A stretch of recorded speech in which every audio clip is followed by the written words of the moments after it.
ரஜினிகாந்த் வந்து பிஜேபியோட பார்வையில் தான் வந்துக்கிட்டு இருக்கிறார். அவரை ஒரு போராளின்னு சொல்கிற தகுதிக்கு மோடி இல்லைங்கிறது தான் நிதர்சனமான உண்மை. வேணா வாய் வார்த்தைக்கு என்ன சொல்லலாம், நான் கூட சொல்லுவேன், நான் இதை நான் செய்வேன் அப்படின்னு. என்னால் முடியாது. அது மோடிலாம் பேர் எடுத்தாவே எனக்கு கோவம் வரும். நாட்டையே கொலை பண்ணிட்டான். ஏன்னா அவருடைய பார்வைக்கு கட்டாயம் அவர் ஒரு போராளி தான். ஏன்னா அவரும் ஒரு ஆர்எஸ்எஸ் வாதி தானே. தமிழ் திரையுலக சூப்பர் ஸ்டார் ரஜினிகாந்த் அவர்கள் மோடி பெரிய போராளி, அவர் காஷ்மீர் பிரச்சனையை சரி பண்ணிடுவாரு அப்படின்னு சொல்லியிருக்காரு. எப்படி நீங்க பாக்குறீங்க? அதெல்லாம் பண்ண மாட்டாங்கண்ணா அவங்க.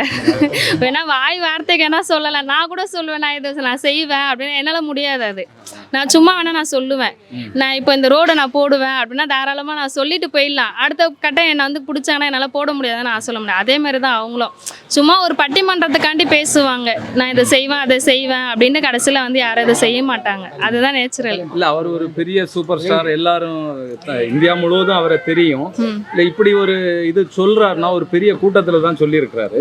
இப்படி ஒரு சொல்லியிருக்காருன்னா இதனுடைய உள்நோக்கம் என்ன? அப்போ இல்லைண்ணா, அது சும்மா ஏமாத்து வேலை மாதிரி தானே இருக்கும். எனக்கு தெரிஞ்சு அதெல்லாம் பண்ண மாட்டாங்க. நான் சொல்லுவேன் அதை தான். இதே மாதிரி தான் எவ்வளோ பேர் சொல்லியிருக்காங்க, நான் இதை செய்கிறேன் அதை செய்கிறேன், நான் இந்த எலெக்ஷனில் நான் வந்தேன்னா நான் இதை பண்ண அதை பண்ண. யாரும் இதை செய்யறது கிடையாது. இல்லை, வாய் வார்த்தை மட்டும்தான். மற்றபடி ஒரு 10 வருஷமாகவே அவர் எவ்வளவு சிறப்பாக செயல்பட்டு இருக்காரு. ஆனால் இங்கே தமிழ்நாட்டுக்கு இங்கே எதுவுமே செய்யலைன்னா அவங்க ஊர் சைடு மட்டும் தானே செய்கிறாங்க. நம்மளுக்கு என்ன செஞ்சுருக்காங்க இது வரைக்கும்? சொல்லியிருக்காங்க நான் தமிழ்நாடு ஃபுல்லாக நான் செய்வேன் எல்லாம் பண்ணுவேன்னு இருக்காங்க.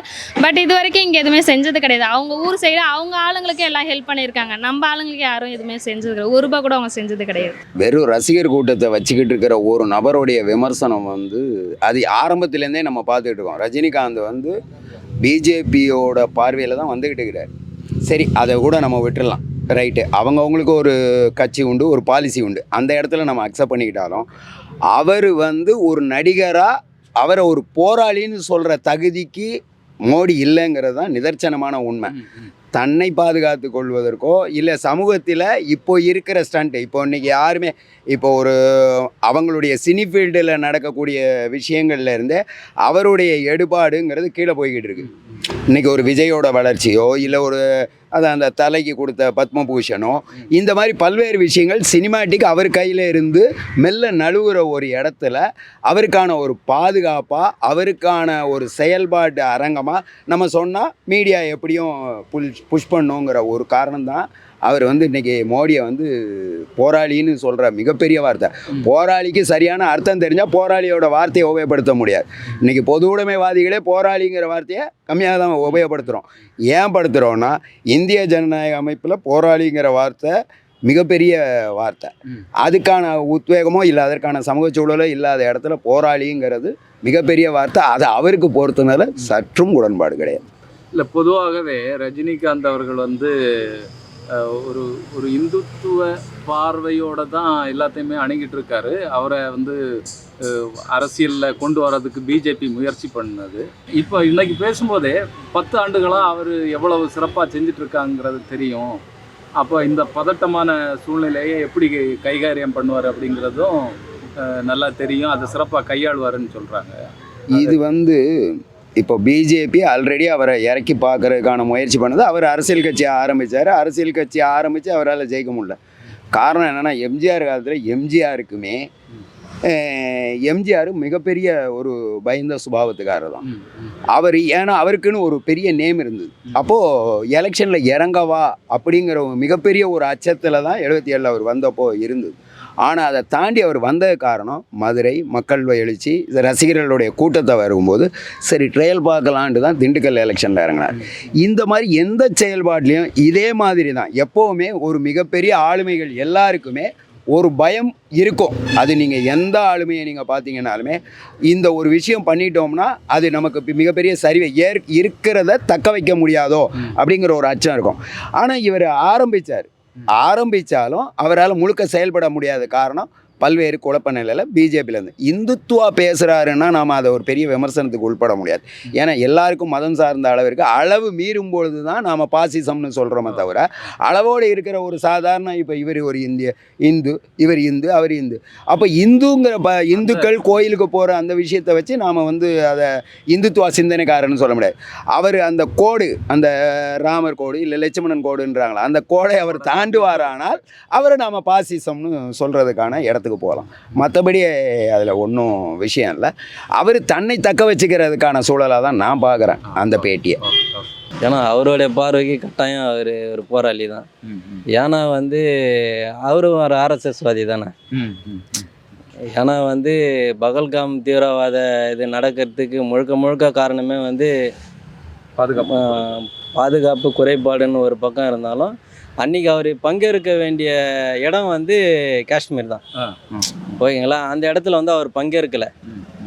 அந்த நிகழ்ச்சிக்கு அவர் பங்கேற்காமல் பீகாருக்கு அவர் போகணுன்றதுனால வந்து அடுத்து பீகாரோட இதுக்கு அவர் இதுவாகிட்டார்.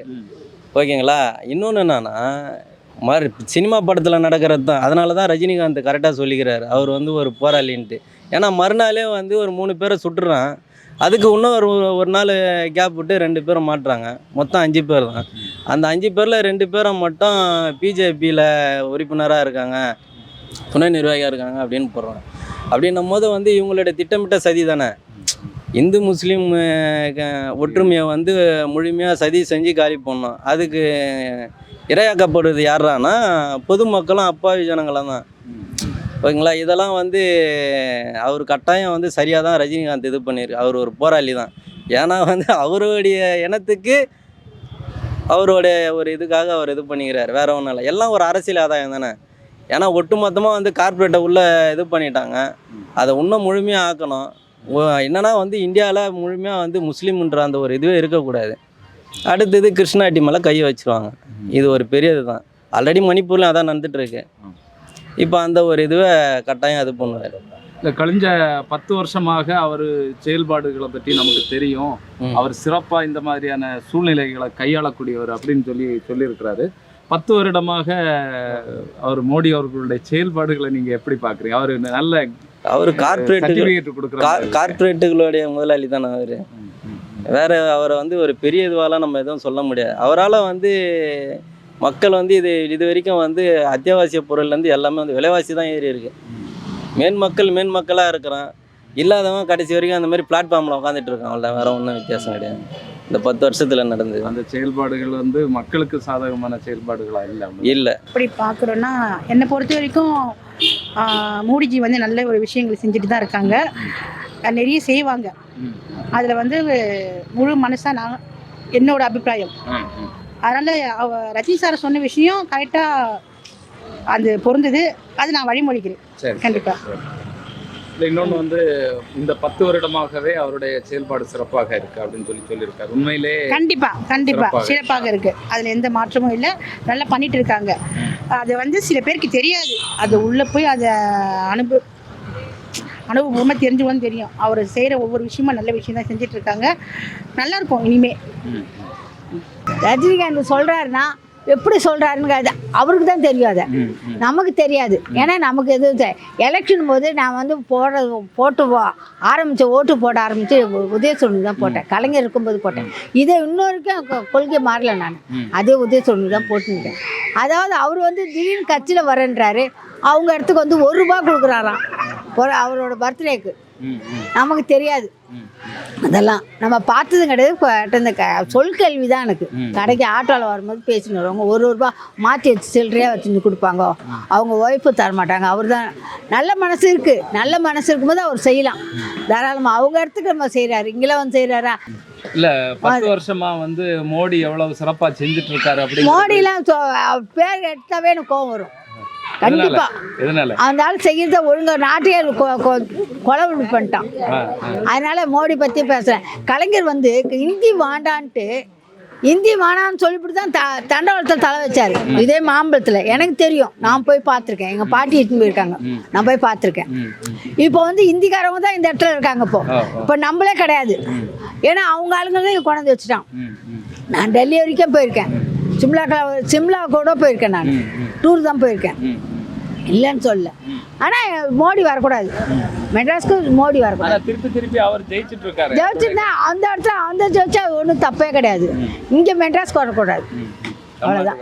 தமிழ்நாட்டுக்கு வரக்கூடாது. 10 வருஷமா நல்ல செயல்பாடு பண்ணிட்டு இருக்காரா மோடி? இல்லை, கிடையாது. எல்லா வேலையும் ஏற்றிட்டு தான் இருக்கிறாரு, இறங்கின பாடு இல்லை.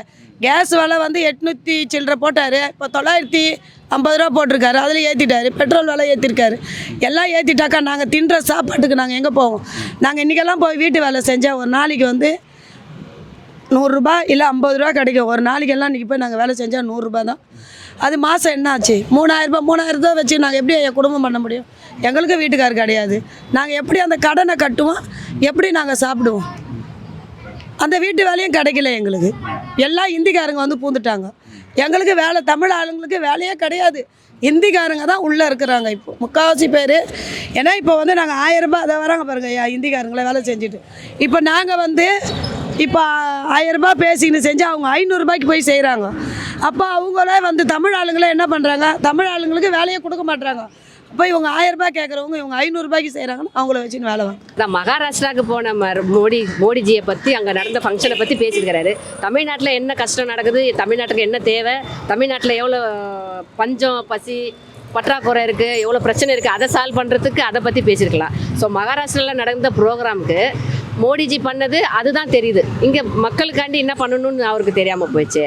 ஸோ நடிகருங்க அடுத்தவங்கள பற்றி பேசலாம், ஏன்னா அவங்க வந்து பொலிட்டிஷியனோ பண வசதியோ செலிப்ரிட்டியோ இதெல்லாம் அவங்களோட இருக்கட்டும். இருந்தாலும் எங்களை மாதிரி நம்மளை மாதிரி இருக்கிற பாமர மக்களை அதை பற்றி பேசியிருக்கலாம்.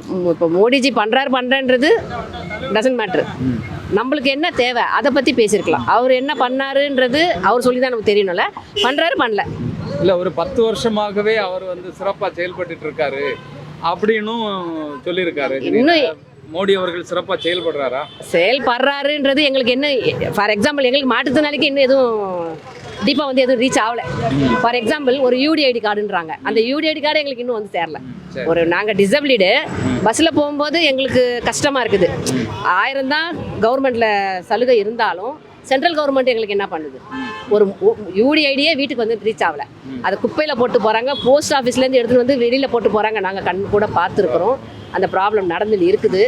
ஸோ அங்கே இருக்கிற ஆஃபீஸர்ஸும் எங்களுக்கு அது கோஆப்ரேட் பண்ணுறாங்க தான். ஸோ இன்னும் எங்களுக்கு அது வந்து ரீச் ஆகலை சார், அது கன்ஃபார்ம்.